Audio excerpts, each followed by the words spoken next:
Հարգելի գործընկերներ, քննարկում ենք հարց համար 56-ը կառավարության 2024 թվականի մայիսի 16-ի համար 710 Լ որոշման մեջ փոփոխություններ կատարելու մասին հարցը։ Խոսքը Ղարաբաղից տեղահանված ընտանիքների բնակարանային ապահովման պետական աջակցության ծրագրում փոփոխություններ անելու մասին է։ Զեկուցող աշխատանքի և սոցիալական հարցերի նախարար Արսեն Թորոսյան։ Համեցեք, պարոն Թորոսյան։ Շնորհակալություն, պարոն վարչապետ, հարգելի գործընկերներ, նախագծով առաջարկում ենք ծրագրի արդյունավետության բարձրացման նպատակով կարգավորել իրավակիրառ պրակտիկայում ԵՀԱԴ եկած որոշ խնդիրներ, ինչպես նաև վերանայել ծրագրով սահմանված աջակցության չափերը։ Մասնավորապես առաջարկում ենք ծրագրի շրջանակներում որպես ընտանիքի անդամ դիտարկել մինչև 2026 թվականի դեկտեմբերի 31-ը ներառյալ ծնված երեխաներին, անկախ այն հանգամանքից, թե երբ են նրանք ներկայացրել առցանց դիմում հայտարարություն եւ ստացել ծրագրով նախատեսված հավաստագիրը, քանի որ ներկայում գործող իրավակարգավորմամբ 25 թվականի հունվարի 1-ից մինչև 26 թվականի դեկտեմբերի 31-ը ներառյալ ծնված երեխան համարվում է շահառու, եթե ընտանիքն առցանց դիմում հայտարարություն ներկայացրել է եւ ծրագրով նախատեսված հավաստագիրը ստացել է մինչև 25 թվականի դեկտեմբերի 31-ը։ Մյուս առաջարկով առաջարկում ենք սահմանել, որ գործող հիպոթեքային վարկի մարման աջակցությունից կարող են օգտվել նաև այն շահառուները, որոնք բնակելի անշարժ գույքի ձեռքբերման կամ անհատական բնակելի տան կառուցման նպատակով 25 թվականի հուլիսի 1-ի դրությամբ ստացել են ոչ թե հիպոթեքային վարկ, այլ հիպոթեքային վարկի վերաֆինանսավորման նպատակով նրանց տրամադրվել է անշարժ գույքի գրավով սպառողական վարկ։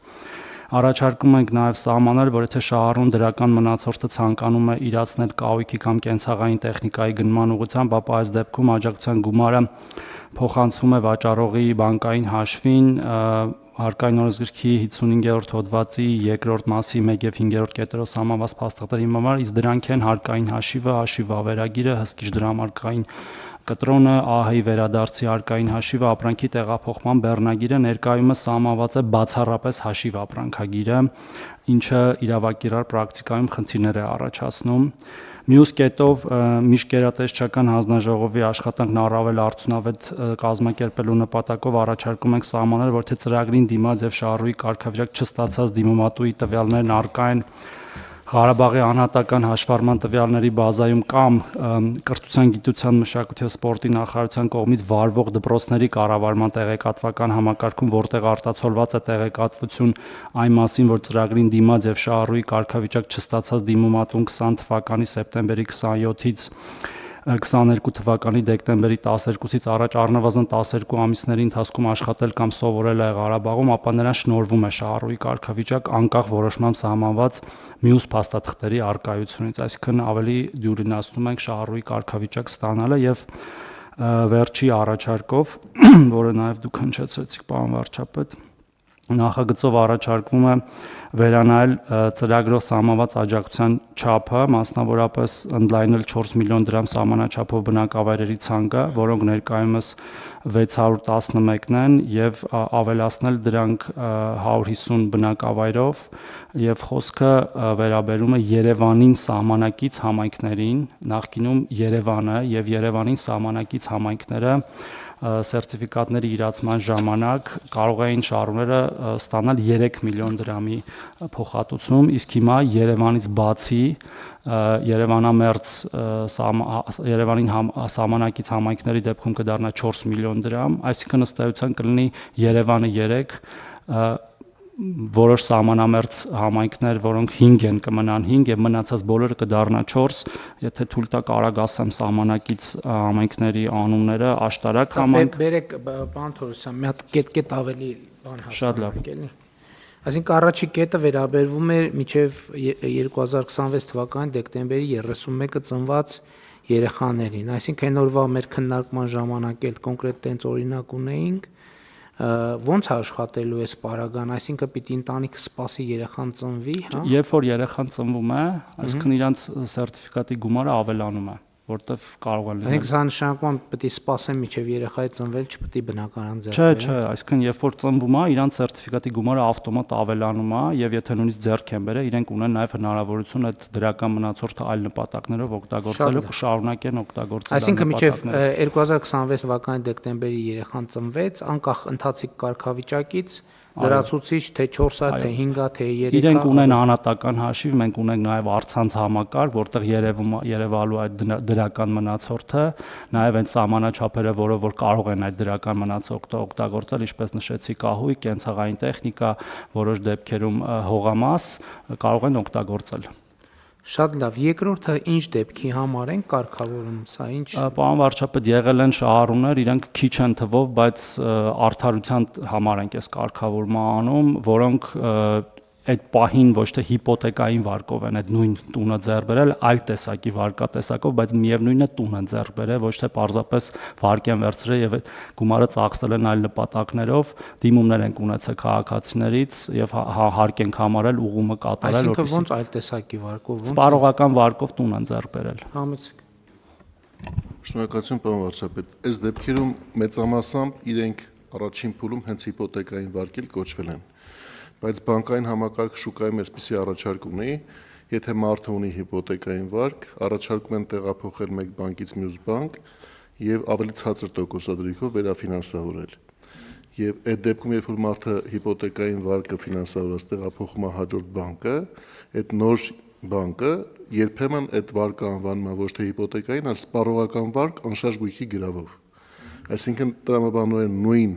վարկն է եւ տրված է եղել սկզբնապես տունը ձեռք բերելու համար, բայց տեղափոխելուց հետո կոչվել է սպառողական վարկ։ Իրենք նույնականացվող հարցեր։ Հիմա նման շահառուների համար մենք ինչ ենք սահմանում, որ ինչ։ Մենք ունեինք արդեն սահմանված այդ 2 միլիոն դրամ յուրաքանչյուր անձի հաշվով փոխհատուցման Եթե համակարգ։ հիպոթեք ունենք, Եթե հիպոթեկ է գործող Այսինքն հիպոթեք անվան բացակայության պատճառով, որպեսզի մարդիկ չզրկվեն նույն նպատակի համար, արդեն, այսինքն ըստ էության դե ֆակտո նույն վիճակը, դե ֆակտո վիճակը նույնականացնում ենք դե յուրեին, այսինքն դե յուրե նաև կանաչ լույս ենք տալիս այս դեպքին։ Այո։ Շատ լավ։ Երրորդ կետը ինչի մասին է։ Երրորդ կետը պարոն վարչապետ նրա մասն է, որ ավելի հեշտ ենք դարձնում այդ իրացման գործընթացը դրական մնացորդի, որովհետև այսօր սահմանված միայն հաշիվ ապրանքագրով փոխհատուցումները ըստ էության շատ են սահմանափակում, մենք թույլ ենք տալիս նաև այլ վճարային փաստաթղթեր, որոնք որ ծախսագրելու հնարավորություն են տալիս մեր հարկային համակարգում կիրառել, ինչպես նշեցի, ասենք որպես ամենաշատ կիրառվող օրինակ ՀԴՄ կտրոնը, որ եթե ՀԴՄ կտրոնով այդ բանը կատարվում է, գործարքը, ապա փոխանցումը կատարենք մենք։ Հեշտացնում ենք, ջուրինացնում ենք քաղաքացիների ըստ էության իրենց կենցաղային պայմանները բարելավելու հնարավորությունը, որտեղ է դրական մնացորդը դրա վրա է։ Այսինքն փաստաթղթավորման պահանջները նվազեցնում ենք, բայց այնուամենայնիվ ընդլայնում ենք, որ անպայման լինի, բայց լինի նաև այլ տեսակի փաստաթուղթ։ շատ լավ։ Չորրորդ կետը։ Չորրորդ կետը դա միջգերատեսչական հանձնաժողովի որոշումները կայացնելու հիմքերի ընդլայնումն է, այսինքն եթե կլինեն տվյալները այլ բազաներում, այստեղ կոնկրետ ԿԳՄՍ մեր գործընկերների բազայում տվյալները, նաև անհատական հաշվառման տվյալների բազայում Ղարաբաղի, որ համարենք շահառու իրանց, որտեվ հաճախ փաստաթղթերի ավելի շատ պահանջներ ունենք հիմա, շատ ավելի շատ փաստաթղթեր պետք է ներկայացնել համարվեն շահառու։ Ծրագրի շահառու, որտեղ այս ամբողջ ծրագրի շահառու։ Բնակապահովման ծրագրի շահառու եւ փաստացի քաղաքացիները այդ, ասենք, մի փաստաթղթի բացակայության պատճառով դուրս էին մնում, հիմա դուրս չեն մնա, մենք Այդ նոր որ խոսում ենք ծննդական եւ այլն այդ թեման է, ծննդականը ավելի շատ քաղաքացիություն ստանալու համար էր անհրաժեշտ։ Եվ 5-րդ կետը 5-րդ կետը աջակցության չափի վերանայում է Երևանի սահմանակից համայնքներում։ 3-ից դարձնում ենք 4 միլիոն։ Որ համայնքներում էր 3, որ դարձնում ենք 4 միլիոն։ Երևանից բացի Աշտարակ, Արտաշատ։ Մի րոպե, Երևանում չենք փոխում, Երևանում մնում է 3։ Այո, ասում եմ Երևանից բացի 3 էր նաև Աշտարակում, Արտաշատում, Մասիսում, Փարաքարում, Աբովյանում, Նայրի համայնքում, Նորաճնում, Գառնիում եւ Ջրվեժում եւ հիմա այս բոլոր տեղերում դառնում է 4 միլիոն։ Բնակավայրերի թիվը շատ էր, այդ խոշորացված համայնքների բնակավայրերի։ Ես անունները տվեցի խոշորացված համայնքների, իրենց բոլոր բնակավայրերին է վերաբերում այսքան որոշումը։ Մոտ 150 բնակավայր։ Շատ լավ, շատ լավ։ Եվ խոսքը վերաբերում է պարոն վարչապետ, նաև եթե թվեր ասեմ, այդ բնակավայրերում այս պայդրությամբ ապրում է մոտավորապես 25000 մեր հայրենակից եւ պոտենցիալը դա է այդքան մարդու վրա կազդի, բայց նաեւ իհարկե կարող է ուրիշ բնակավայրերում ապրող քաղաքացիներ ընտրեն այս նոր համայնքները այս մեր փոփոխությամբ եւ եթե թույլ կտակ նաեւ ասեմ վիճակագրությունը մինչեւ այս պահը սերտիֆիկատների տրամադրման եւ իրացման մենք ունենք 3-վա դրությամբ 5232 տրված սերտիֆիկատ, այսինքն այդքան ընտանիք, շահառու ընտանիք եւ որից իրացվել է 2336-ը։ Եվ թիվը ամեն օր աճում է։ Այսինքն այդ մարդկանց սեփականության իրավունքը գրանցվել է, երբ որ արդեն ձեռք են բերել կամ սկսել են տուն կառուցել։ Շատ լավ։ Շատ լավ, հարգելի գործընկերներ, դե ակնհայտորեն իհարկե այս ծրագիրը շատ կարևոր է Ղարաբաղից տեղահանված մեր հայրենակիցների կարիքները հոգալու համար, բայց ընդհանուր առմամբ կարծում եմ, որ մենք պետք է գնահատենք նաև այս ծրագրի քաղաքական նշանակությունը ոչ միայն Ղարաբաղից տեղահանված մեր հայրենակիցների, այլև ընդհանրապես Հայաստանի Հանրապետության հետագա զարգացման եւ ռազմավարական դիրքավորման տրամաբանության մեջ։ Տեսեք, մենք հասկանալիորեն շատ խոսում ենք խաղաղության մասին, բայց ուզում եմ ընդգծել, որ խաղաղությունը ոչ միայն քաղաքական, այլև սոցիալ-հոգեբանական հասկացություն է։ Ինչի համար եմ ասում, որովհետև ես ուզում եմ նաև կառավարության նիստում արձանագրել եւ նույնիսկ դատապարտել բոլոր այն միտումները, որոնց նպատակը Ղարաբաղից տեղահանված մեր հայրենակիցներին եւ ընդհանրապես հայ ժողովրդին պանդուխտի կարգավիճակում պահելն է։ Հասկանում եք, խաղաղությունը ինչ կապ ունի սա խաղաղության թեմայի հետ, որովհետեւ երբ որ մենք ասում ենք ընդհանրապես, երբ որ մենք խոսում ենք նրա մասին, եւ մենք պետք է առերեսվենք, այս հատկապես հիմա դա շատ կարեւոր է անել։ Երբ որ մենք ասում ենք, խոսում ենք վերադարձի օրակարգի մասին, նկատի ունենալով այն, ինչ հասկանալիորեն եւ ակնհայտորեն նկատի ունենք, մենք ըստ էության առաջինը չենք թողում, որ այդ մարդիկ խաղաղվեն եւ տնավորվեն։ Սա շատ կարեւոր է, որովհետեւ խաղաղությունը մենակ պայմանագիր չի։ Խաղաղությունն է նա, որ մարդը խաղաղվի, հասկանա, որ այն ճամպրուկը կապած վիճակում այդ չկա ավելի դաժան եւ տառապալի բան, քան սպասումը։ Բայց մենք որպես ժողովուրդ արդեն 100 քանի տարի է այդ սպասումով ենք ապրում եւ սա ուզում եմ ընդգծել էլի, սա կայսերական քաղաքականություն է։ Սա հակահայկական, ապահայկական կայսերական քաղաքականություն է, որ մի խաղաղվեք, էսա կվերադառնաք կամ կվերադարձնենք, էսա ցեղասպանության միջազգային ճանաչում կլինի, էսա կվերադառնաք Վան, Մուշ, չգիտեմ, Կիլիկիա, եւ այլն, եւ այդպես շարունակ։ Այս քաղաքականությունը ունի երկու նպատակ։ Առաջինը հայ ժողովրդին պահել պանդուխտի գիտակցության մեջ եւ երկրորդը թույլ չտալ, որ Հայաստանի Հանրապետությունը որպես պետություն կայանա, որովհետեւ այն երկիրը, որտեղ իշխող սոցիալ հոգեբանությունը պանդուխտի սոցիալ հոգեբանությունն է, որ մենք ինչ որ միտեղ պետքա գնանք, այս այն տեղը չի, որտեղ մենք պետքա մնանք, այդ պետությունը չի կարա կայանա։ Եվ մենք անընդհատ առերեսվում ենք, մենք այդքան, տեսեք, մենք անկախության առաջին օրերից ի վեր միլիոնավոր անգամներ մեր հանրային քաղաքական դաշտում, սոցիալ բանում, մամուլում, հետո երբ որ սոցիալական ցանցերը կային սոցիալական ցանցերում, ամենաշատ օգտագործված տերմինաբանությունը եւ խնդրեմը այդ արտագաղթն է։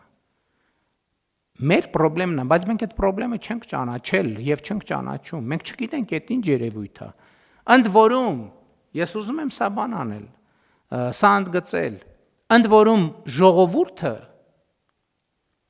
ավելի շատ այս խնդրեմի հետ առերեսվում ուզում հասկանալ անեկդոտների, պատմությունների, սովորույթների տեսքով, քան պետությունը, քան պայմանականորեն ասած էլիտար շրջանակները,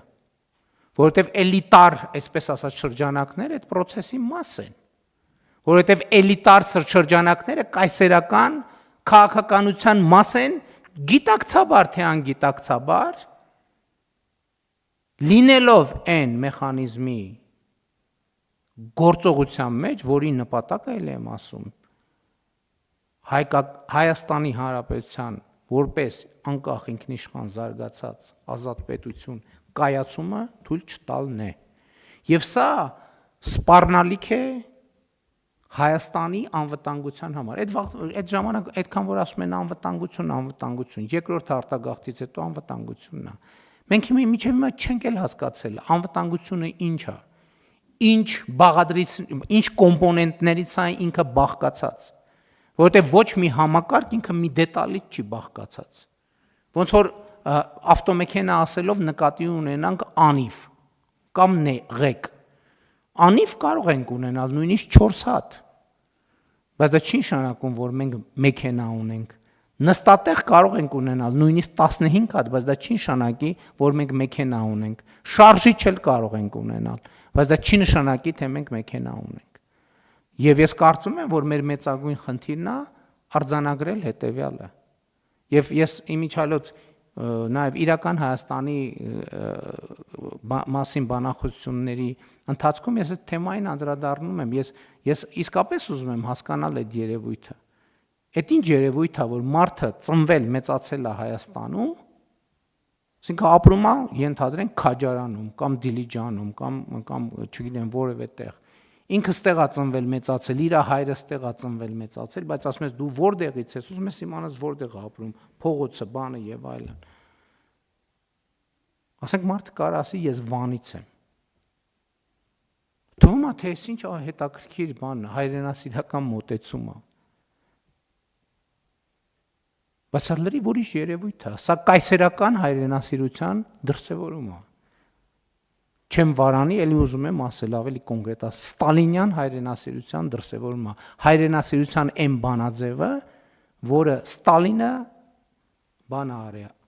այն ժամանակ այդ բաները չկար, upload արել մեր հանրային գիտակցության մեջ։ Եվ էլ եմ ասում, մենք խաղաղությունը հաստատել ենք քաղաքական մակարդակում, բայց երբ որ մենք խոսում ենք խաղաղության խնամքի մասին, դա նշանակում է սոցիալ հոգեբանական մակարդակում է, մենք պետքա խաղաղվենք։ Հակառակ դեպքում չենք գտնի խաղաղությունը, ավելի ճիշտ կկորցնենք խաղաղությունը, որովհետև այդ նշանակում է, երբ որ մենք այդ խոսույթները շարունակում ենք, այդ նշանակում է մենք մտնում ենք կոնֆլիկտի մեր շուրջ բոլորի հետ մտնում ենք կոնֆլիկտի, իսկ այս պարագայում մեզ ինչ է պետք։ Մտնում ենք կոնֆլիկտի հետ ենք հասկանում, բա ոնց մի րոպե, բա մեր ռեսուրսները չեն բավարար չեն եւ բավարար չեն լինելու այդ կոնֆլիկտի հետ համար։ Բա ինչ անենք։ Երաշխավոր փնտրենք ու գնացինք։ Երաշխավոր փնտրելու։ Ինչի հաշվին։ Մեր ինքնիշխանության, մեր անկախության, մեր պետականության հաշվին։ Իմիջիայլոց, որ ասվում է, որ մենք խաղաղություն ենք ունեցել բանից նկատի առնվում 20 թվից առաջ խաղաղություն ենք ունեցել։ Մենք խաղաղություն չենք ունեցել։ Մենք ունեցել ենք սառեցված պատերազմ։ Մենք ունեցել ենք պատերազմի հետաձգում։ Ինչի հաշվին, հարգելի գործընկերներ, ինչի հաշվին։ Մեր ինքնիշխանության, մեր անկախության, մեր պետականության, մեր բարեկեցության, մեր ազատության, մեր զարգացման հաշվին։ Եվ 2016 թվականի դրությամբ արդեն այդ պատերազմը հետաձգելի բոլոր ռեսուրսները այլևս սպառված էին։